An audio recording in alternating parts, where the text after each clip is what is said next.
Assalamualaikum warahmatullahi wabarakatuh. Perkenalkan kami dari kelompok 1 Manajemen Keuangan Internasional B yang sendiri Elvi Rohana NIM 062, kedua Ima Setianingsih NIM 084, ketiga Desti Fitriana NIM 099, keempat Tri Yuli Lestari NIM 151, kelima Saifa Intan S NIM 210, keenam Hasan NIM 218, ketujuh Cita Riani NIM 225, ke-8 Lisna Fiati NIM 281, dan yang terakhir Apri Taryani NIM 395. Di sini kami akan mempresentasikan mengenai manajemen exposure transaksi. Yang pertama ada risiko dan exposure. Risiko sendiri sering didefinisikan sebagai kemungkinan penyimpangan dari nilai yang diharapkan. Untuk mengukur kemungkinan penyimpangan tersebut dapat menggunakan standar deviasi atau varian. Jika distribusi aliran kas memiliki standar deviasi yang tinggi, maka dapat dikatakan kas tersebut memiliki risiko yang tinggi. Selanjutnya ada exposure. Exposure dapat terjadi karena perubahan kurs berbeda dengan risiko perubahan kurs. Exposure kurs dapat menunjukkan jumlah aliran kas yang berubah nilainya karena perubahan kurs, sedangkan exposure transaksi adalah exposure yang muncul karena perusahaan melakukan transaksi tertentu. Selanjutnya akan dijelaskan oleh Mbak Ima. Jenis-jenis exposure. Yang pertama yaitu exposure transaksi. Exposure ini terjadi bila kontrak bisnis menggunakan harga tertentu dengan asumsi kurs yang tertentu. Sementara kurs yang terjadi bisa berubah. Yang kedua yaitu exposure operasi. Exposure ini timbul karena operasi perusahaan secara langsung atau tidak langsung akan dipengaruhi oleh perubahan kurs mata uang asing. Yang selanjutnya ada exposure ekonomi. Exposure ekonomi didefinisikan sebagai nilai pasar perusahaan karena perusahaan kurs mata uang. Terus yang selanjutnya adalah exposure konversi atau akuntansi. Exposure ini terjadi bila laporan keuangan dipengaruhi oleh perubahan kurs mata uang. Rugi atau laba posisi keuangan dapat berubah tergantung asumsi kurs yang digunakan atau metode akuntansi konversi yang digunakan. Ya, di sini saya akan menjelaskan tentang hedging, argumen kontra. Yang pertama itu ada tingkat personal diversifikasi resiko perubahan saham. Yang kedua, tidak meningkatkan aliran kas perusahaan tetapi memakan sumber daya perusahaan. Yang ketiga, perusahaan dengan tingkat kebangkrutan kecil. Yang keempat, manajemen seringkali melakukan kegiatan untuk kepentingan sendiri. Yang kelima, nilai yang diharapkan dari kegiatan hedging di pasar yang efisien adalah 0. Yang keenam, manipulasi keuntungan akuntansi. Selanjutnya ada hedging dengan argumen pro. Yang pertama, hedging bisa mengurangi ketidakpastian aliran kas, sehingga bisa meningkatkan perencanaan aliran kas di masa yang akan datang.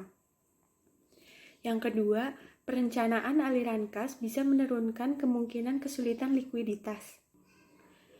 Yang ketiga, manajemen lebih mempunyai informasi yang lebih dibandingkan pemegang saham individual.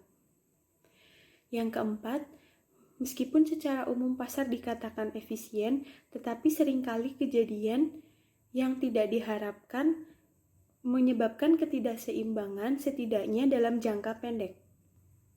Yang terakhir, perusahaan meminimasi biaya transaksi hedging dengan skala optimal transaksi.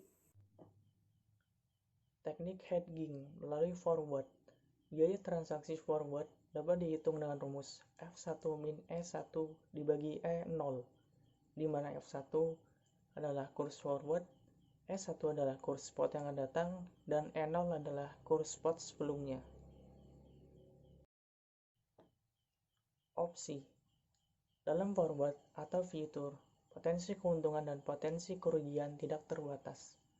Dalam kontrak beli dolar forward, posisi long, jika rupiah menguat tidak terbatas, misal menjadi Fp1 per dolar, kerugian dari posisi tersebut sangat tinggi. Opsi merupakan inovasi baru yang ditunjukkan untuk membatasi potensi kerugian sambil menjaga potensi keuntungan tetap tidak terbatas. Karakteristik semacam itu menguntungkan bagi pembeli opsi. Karena itu, penjual opsi biasanya menetapkan biaya opsi Premi. Premi kemudian bisa dilihat sebagai biaya asuransi, yaitu mencegah kerugian dari perubahan kurs. Dalam asuransi kecelakaan, sebagai contoh, pembeli asuransi membayar premi tertentu. Jika terjadi kecelakaan, biaya pengobatan dan perawatan akan ditanggung oleh penjual asuransi, perusahaan asuransi. Kecelakaan dalam hal ini bisa disamakan dengan perubahan kurs yang tidak menguntungkan. Yang selanjutnya ada perbandingan forward dan opsi. Ada pilihan antar opsi forward. Yang pertama, jika kuantitas aliran kas keluar diketahui dengan pasti, beli forward mata uang asing atau short, dan jika kuantitas tersebut tidak diketahui, beli opsi call. Yang kedua, jika kuantitas aliran kas masuk diketahui dengan pasti, jual forward mata uang asing atau short, dan jika kuantitas tersebut tidak diketahui, beli opsi put. Dan yang terakhir, jika kuantitas aliran kas diketahui sebagian, sementara porsi yang lain tidak diketahui dengan pasti, kontak forward digunakan untuk aliran kas yang diketahui jumlahnya dengan pasti, sementara opsi digunakan untuk aliran kas yang tidak diketahui jumlahnya dengan pasti. Yang selanjutnya ada teknik hedging melalui pasar uang. Meminjam dan meminjamkan dua mata uang secara simultan. Misalkan, importir Indonesia harus membayar $1 3 bulan mendatang. Dia bisa membeli $1 sekarang ini, menyimpannya selama 3 bulan. 3 bulan mendatang, dia bisa mencairkan tabungan dan bunganya dan menggunakannya untuk melunasi hutang. Yang selanjutnya adalah teknik hedging pengalihan risiko. Yang pertama adalah daya saing versus risiko, yang kedua adalah pengalihan risiko. Pengusaha Indonesia bisa menghilangkan risiko kurs valuta asing dengan cara menetapkan harga dalam rupiah. Dengan cara semacam itu, risiko perubahan kurs bisa dihindari, tetapi risiko perubahan kurs sekarang ditanggung sepenuhnya oleh pengusaha Amerika Serikat. Dari segi pemasaran, cara semacam itu barangkali tidak kompetitif karena pembeli biasanya mempunyai posisi yang lebih kuat. Dia bisa memilih satu penjual dari sekian banyak penjual di pasar, tetapi jika penjual mempunyai posisi yang lebih kuat, pengalihan risiko semacam itu masih mungkin dilakukan. Selanjutnya, manajemen kwitansi atau invoice dan pertanggungan risiko bersama. Yang pertama, penggunaan basket of currencies, yaitu menetapkan harga tidak hanya dalam satu mata uang tertentu saja, tetapi melalui beberapa mata uang sekaligus. Yang kedua, penggunaan bersama risiko perubahan kurs mata uang asing.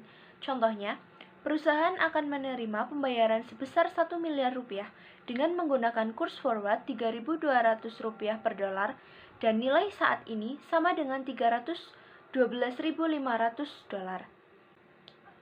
Pembayaran bisa dilakukan separuh dalam rupiah, yaitu 500 juta rupiah, dan separuh dalam dolar, yaitu 156.250 dolar.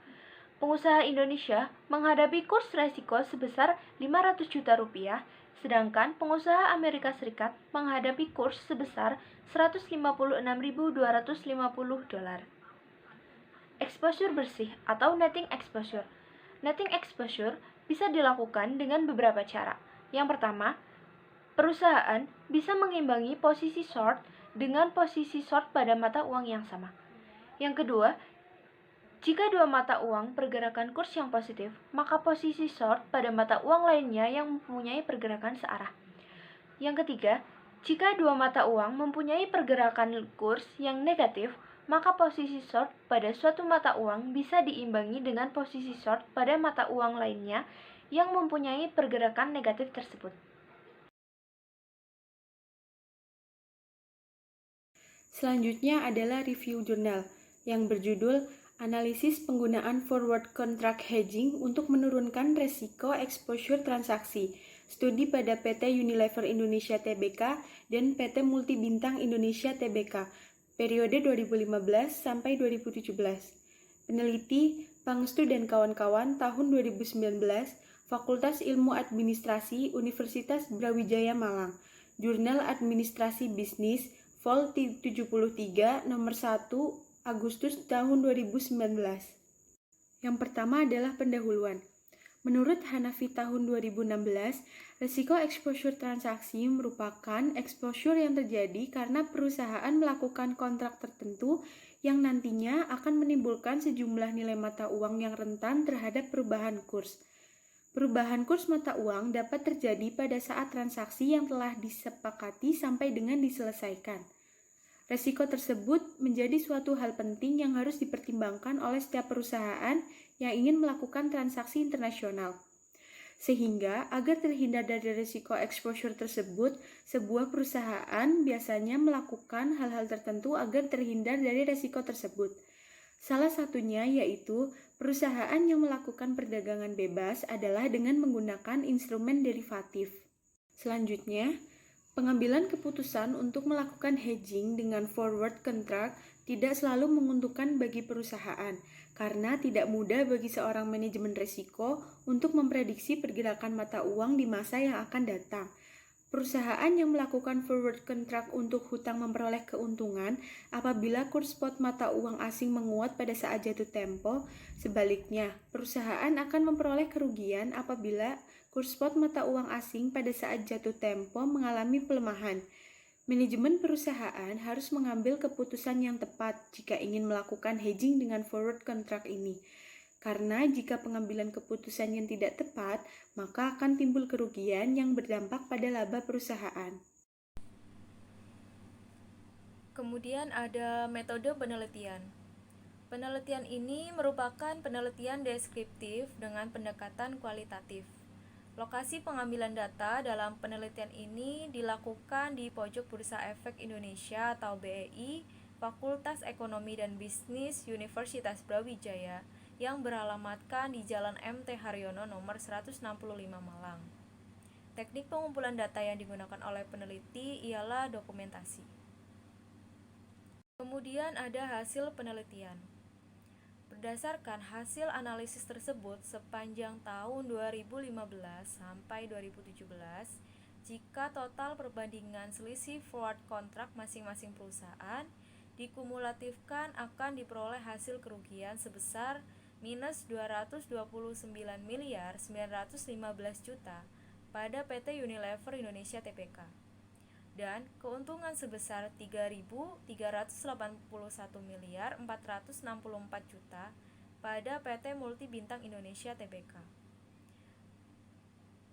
Hedging dengan forward contract tidak selalu memberikan manfaat bagi perusahaan, karena hedging dengan kontrak tersebut memiliki kelemahan, yaitu forward contract tidak dapat dibatalkan apabila di tengah periode kontrak kondisi pergerakan mata uang sedang merugikan. Peramalan mata uang asing dengan berbagai macam teknik tidak selalu memberikan hasil yang akurat, sehingga perusahaan harus dapat memilih hedging dengan instrumen derivatif yang lebih tepat. Kontrak dengan menggunakan opsi dapat menjadi salah satu alternatif untuk menurunkan exposure transaksi. Sesuai dengan penjelasan Kuncoro tahun 2017 halaman 114, opsi adalah suatu kontrak yang memberi hak kepada pembeli atau pemegang opsi untuk membeli atau menjual sejumlah tertentu falas pada harga yang konstan per unit untuk suatu periode waktu tertentu atau sampai hari jatuh tempo atau kedaluarsa. Kesimpulannya, forward contract diterapkan oleh kedua perusahaan sebagai salah satu upaya melindungi kewajiban terhadap resiko exposure transaksi. Forward contract hedging yang dilakukan PT Unilever Indonesia sepanjang tahun 2015 sampai 2017 mengalami keuntungan dan kerugian. Forward contract hedging yang dilakukan oleh PT Multi Bintang Indonesia sepanjang tahun 2015 sampai 2017 mengalami keuntungan dan kerugian.